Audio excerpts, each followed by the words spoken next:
What's up YouTube, it's your man BT and I am back with another video. So let's say your channel is not growing as fast as you want it to. Your online business, you're not getting the sales that you want to. You're not getting the hits on your website that you want on your online business. You're not selling your merch. Whatever the case is, man, it could be that you're going through this period of slow growth. And as a small YouTuber, man, I completely understand. It's not easy, and it's something that I think you really need to come to terms with to move forward and to continue on when it feels like you're just on the bottom rung and you're trying to climb up this ladder to success, but you're like, man, everything is just coming so slow. And I think that it does in part help me to understand why so many YouTubers actually quit doing YouTube, because they're not seeing the growth, or if they have an online business and they just shut down their Etsy store because they're not getting the response that they want. I completely understand. So I'll tell you how this video came about really quick. Okay, so I put up a video a couple of days ago and I got a couple of extra subs, and I was thrilled. Anytime you get an extra sub, you're really happy. I actually got a really good comment on my last video from a young lady named Brandy. She said she's loving my last couple of videos and she really could relate to the content a lot. So Brandy, if you're watching this video, I appreciate you.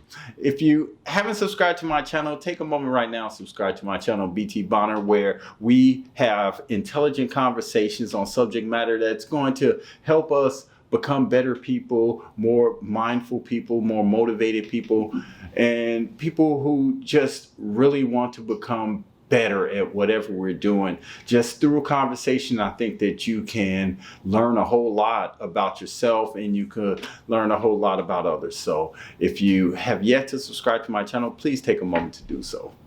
I appreciate you. Okay, so let's get right into this video. This video, a couple of days ago, like I was saying, I threw up a video, man, and I got a couple of subs and I was so excited about it. I was like, hey, growth. Feeling all good about it. And then I woke up this morning and I didn't get any subs. And I don't know why in the back of my mind I was expecting to get more subs today. I guess I was just following yesterday's trend and said, okay, man, I'm going to get some additional subs. And when I didn't, I was just like, here we go. Slow growth. But it really made me sit back and think about slow growth in a lot of different ways, because I'm also friends with this other YouTuber who has like 500,000 subs, and she talked about slow growth. And I was just like, how can you say anything about slow growth when you have 500,000 subscribers? But that really helped me to put this whole video and this whole idea of slow growth into its true perspective, into its proper place. So here it is. And first, I think that everyone can agree that you have to be patient. You have to sit back, you have to say, okay, this is not gonna happen overnight. This is something that's going to take time, and you have to grow and you have to develop. Well, I like to throw around an idea of me being my own niche. So with that being said, I think that my growth comes alongside me growing as a person. So as I grow as a person, I'm going to grow on my channel. So that's kind of something that gets me through, but you definitely have to have patience, because nothing's gonna happen overnight. And if you're expecting something to happen overnight, you have to kind of look at it and say, what have I done from yesterday to today to spark this huge growth that I'm anticipating, that I feel that I deserve? So number one is definitely patience. Number two, I think you need to ask yourself, what is motivating you? You know why you got into whatever game you're in, whether it's creating YouTube videos, you want to get monetized, you want to become a famous YouTuber, vlogger, whatever the case. You have to kind of look at the reason that you got into it in the first place. For me, I got into creating videos because it is a wonderful way to share my messages. I receive messages all the time. So it's not that I just sit here behind a camera and spit out my ideas. When I get feedback, it always helps me. And I think that it's not just about me growing. It's about me growing a channel. It's about me growing a community. So as my community grows, I'm just like, yeah, I'm sharing this message and people are listening, people are responding. Even if it's only one person, I'm always happy about that. But what is the motivation behind what you're trying to do? If it's just to hit a specific number and say, hey, I did this, then you can measure your growth and you can say, well, this is slow, maybe in comparison to yesterday, maybe in comparison to last month, but it is growth. If you look at yourself from when you started, you have to kind of look at a whole body of work. Look at yourself from when you first started on your platform to where where you are now, whether it's the number of friends you have on Facebook or the number of followers you have on Instagram, or the number of subscribers that you have, or if you're talking about business, the number of hits you get to your website. You're not going backwards. You're not taking away numbers. So if you are looking at it from a numbers perspective, it should be easy to appreciate where you came from as opposed to where you are now. But you got to look at what is motivating you to do it. And is it worth it? Is it still worth your time? Are you really getting enough out of it? For me, if I create a great video, I want to create rich content, and I want to be able to look at my channel and say, man, this channel means something to somebody. That's my motivation for YouTube. So if I can just get one person that's going to click that like button and one person to leave a good comment, especially like Brandy's, and say that my channel has helped her in some way, I feel like I'm doing what I set out to do. Don't get into that daily word of comparison where you're comparing yourselves with other people and saying, man, I'm not successful because I don't have what this person has. Chances are, if you look at a channel that is super, super successful, they have a lot of content, and you can go back and look at their first videos and compare their first videos to where they are now. And then go back and look at your first videos and look at where you are now. You should definitely see some growth. Number 3, I ask myself a lot, man, am I practicing consistency? Am I being consistent enough? I'm pretty hard on myself. So I always look at it like, okay, I started off on YouTube. I was putting up a video every 1 week or 2 weeks, something like that. And I was fine with it. I didn't have any concepts of growth because everything was growth. Every subscriber was growth. Every hour, every minute of watch time was growth. But as I got along further into the process, it became more of a, man, I'm at this number, and you just keep motivating yourself because everybody ultimately wants to be successful, especially if you're talking about YouTube, because it does take a lot of work and it does take a lot of your time. So you have to kind of look at yourself and say, am I being consistent? Am I constantly uploading content like I talk about on my channel? Am I giving those people that are watching their money's worth? Don't shortchange your audience just because it's not this huge audience. Give them the content. Everyone else just has to catch up.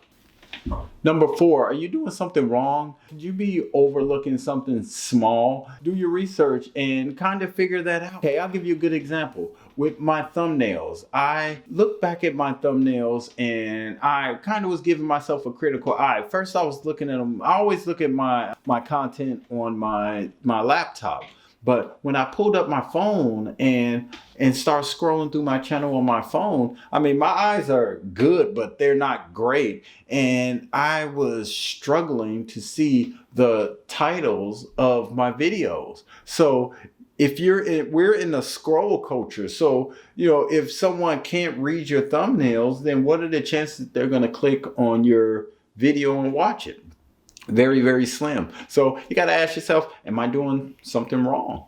Number 5 is, are you looking at this whole thing wrong? Sometimes you can think that you're not growing just because you're not growing at this really fast pace. That doesn't mean you're not growing at all. If you put up a video and you get 1 view, you put up another video and you get 2 views, then you have growth right then and there. The problem is that no one wants to settle for slow growth. Slow growth is always looked at as this bad thing. I tend to disagree. I think that you are right where you need to be at this point. Maybe you haven't achieved enough to get to another level. Number 6, ask yourself if you're still enjoying the process. You know, when you start something new, especially like YouTube, man, when I started YouTube, man, you couldn't tell me nothing. I started shooting with it was a Canon T6. And if you know anything about that camera, you know it doesn't have autofocus. It doesn't matter what you do. There is no tracking on there. So that camera is not going to follow you from place to place. You have to literally be still. And I was trying to shoot so many different types of videos that required movement. I was shooting comedy skits with a camera that didn't focus. You know, so if you moved, it didn't move. So it was so difficult. I would have my friends that I was shooting with, I'd be like, stay right here, don't move. Because if you move back a little bit or forward a little bit, you were immediately out of focus and it wouldn't track you. Unless you moved back to that point, you were going to be out of focus. That kind of made the process a lot more challenging, but I still enjoyed the process. Just like, of course, I got better equipment now, but I just enjoy the process. And I think you have to kind of look at that in terms of your growth. Are you enjoying the process? Are you doing it because you feel this is what you have to do to reach this level? I think that if you feel like, okay, I just have to do this video because I want to reach this level, I think that looking at that is probably a bit of a mistake as opposed to doing something that you enjoy. Number 7 was an interesting idea. What haven't you done to help yourself? And I can go back to that Canon T6 that I have. I know that at some point I was going to have to purchase a new camera.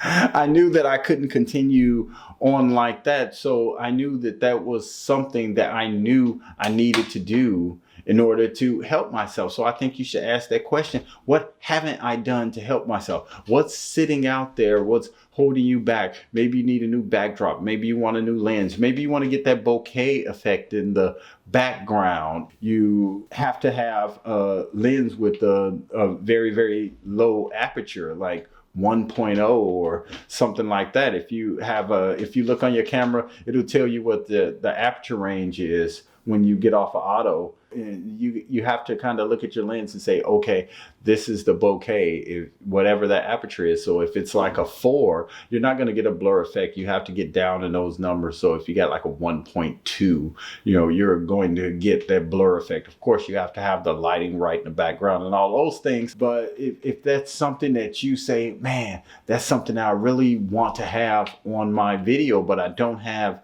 that on my video. So that would be an example of something that you have not done to help yourself. Number 9, are my expectations realistic? Now, that's an interesting one because, I mean, I think that it's easy to have unrealistic expectations. I want to wake up tomorrow and realize that my audience grew by 10,000. Is it realistic? Is it something, is it possible? Of course it is, but is it realistic? If I look at the last year, I haven't gotten 10,000 subscribers. Go subscribe to my channel, BT Bonner, where if I haven't gotten those subscribers in the last 10 years, what makes me think that I'm going to wake up tomorrow and have 10,000 subscribers? You know, that's not necessarily realistic. So if you're looking at your slow growth in terms of numbers, is that a realistic number? Is it really slow growth, or are you exactly where you need to be? Number 10, man, sometimes you just got to breathe, man. Take a deep breath and just say, man, I got this. You know, everything is happening exactly the way it's supposed to happen. And my victory is right around the corner. And chances are that's what it is. You know, and if it's not around the corner today, if it's not around the corner tomorrow, don't give up on your dreams because they're not happening in your time. You know, people are greedy and we're in the digital era, so we want it all and we want it all now. But sometimes you have to wait your turn. I hope you enjoyed this video. I invite you to subscribe to my channel, BT Bonner, where here we have intelligent conversations that you can take out into the world and hopefully use them when you're making your decisions in life, whether it's dating, whether it's relationships, whether it's in business, whether it's regardless to the nature of the relationship. If you did find value in this video, click that like button and turn on post notifications so you'll be notified the next time I upload a video. I thank you for watching, and I'll see you in the next video. Peace.